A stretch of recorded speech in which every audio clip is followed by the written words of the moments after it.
நம்ம இன்றைக்கி பார்க்க போகிறது என்ன அப்படின்னா பப்பாயா மில்க் ஷேக் எப்படி பண்ணலான்னு பார்க்க போகிறோம். இந்த ஃப்ரூட் நமக்கு ஈஸியாக கிடைக்கிற ஒரு ஃப்ரூட். நம்ம ஏரியாவில் நீங்கள் அடிக்கடி எடுத்துக்கலாம்.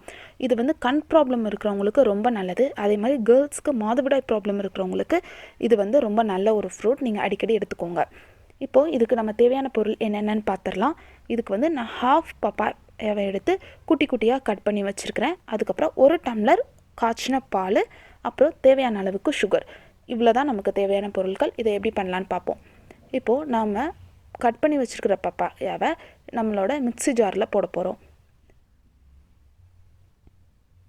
இது 2 பேர் குடிக்கிறதுக்கு சரியான அளவாக இருக்கும். உங்களுக்கு 4 பேர் 5 பேர் இருந்தீங்க அப்படின்னா நீங்கள் ஒரு ஃபுல் பப்பாயாவை கூட எடுத்துக்கலாம்.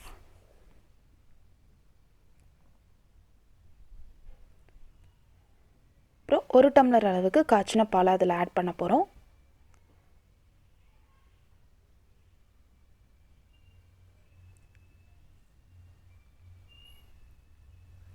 சுகர் தேவையான அளவுக்கு.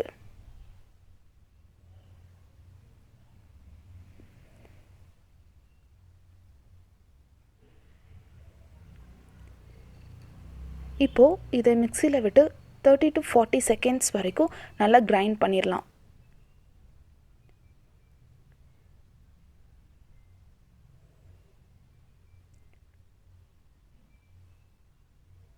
பாருங்கள் எப்படி வந்திருக்குன்னு.